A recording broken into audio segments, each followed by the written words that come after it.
For every task under the giving sun,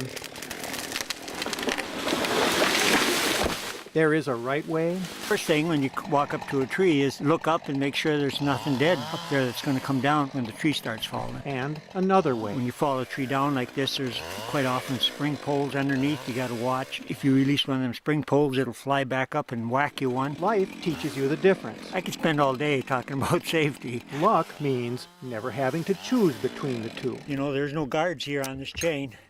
So, you know, I've only cut myself 3 times with the chainsaw. So I'm a safety expert by now. It's safe to say that Gary Ettinger is an expert in survival. He's an amputee whose passion just might kill him. And this is the story of how he lost his leg to love. This is a gel sock. It rolls right up onto my thigh here. And this pin is attached to the bottom. And then that pin goes right inside that hole right there. He's happy to show you around the landscape of his prosthetic limb. There's not very many people that have a fake leg that can do what I do. Thrilled to put it to work. You know, if I go out in public and go dancing or something, I put a regular foot on there and the 2 shoes will match. People won't look at you funny. Gary lost his leg 7 years ago when a felled maple tree kicked back and sheared it clean off above the knee. 911, state your emergency. Hi, Gary Ettinger.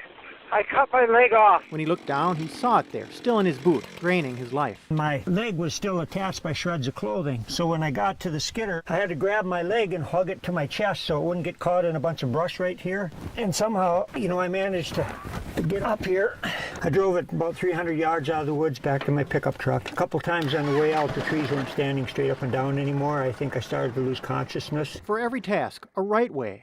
Is your truck or anything on the roadway? I'm trying to drive out now. And an only way. You're driving right now? Real slow. My leg is completely cut off. Where's your leg at? There is no choice. It's in my goddamn boot. Okay, just 1 second. I'm going to pass out.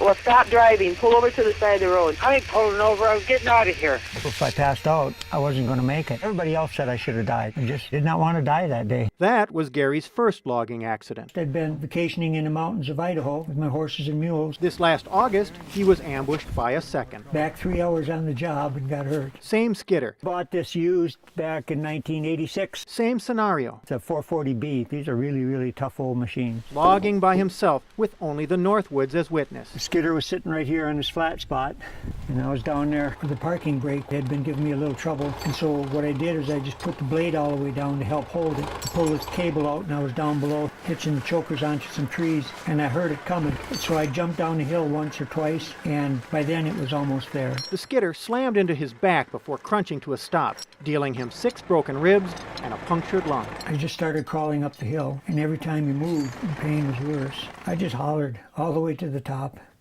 I even tried crying one time, hoping if I would start crying that the pain would diminish. Right here is where they shoved that tube in to fix my collapsed lung. Your heart's in there somewhere. Gary believes he's lucky. Lucky as any man who ever courted life. I'm really lucky.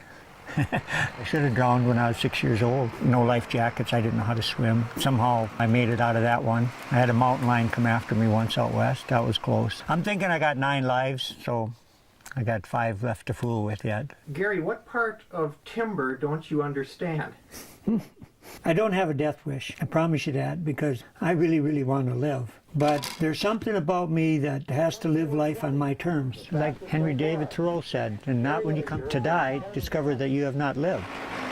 I really like logging. Logging has given me the therapy that I've needed to continue to do the things that I like to do, being out west and hunting and making deer drives around home and dancing. For every task under the unforgiving sun, That's the proper way to force manage anything. there is a right way, Take what the woods gives you and leave something for the next guy in the next generation. and there is another's. I think a person should live his life so he's enjoying what he's doing and not get stuck in some rut, get trapped by a job that you hate. I think that's real important. Life teaches you the value of one, the surrender in the other. I can bust out singing or bust out swearing anytime I want. Nobody's going to complain. I make all my own decisions. All my mistakes are my own. And there's an incredible freedom to that. You know, my family wants me to come to my senses, but I think they all know that I'm going to go back to the woods. I just want to keep living. For Eau Claire's own News 18, I'm Steve Betchko. Award.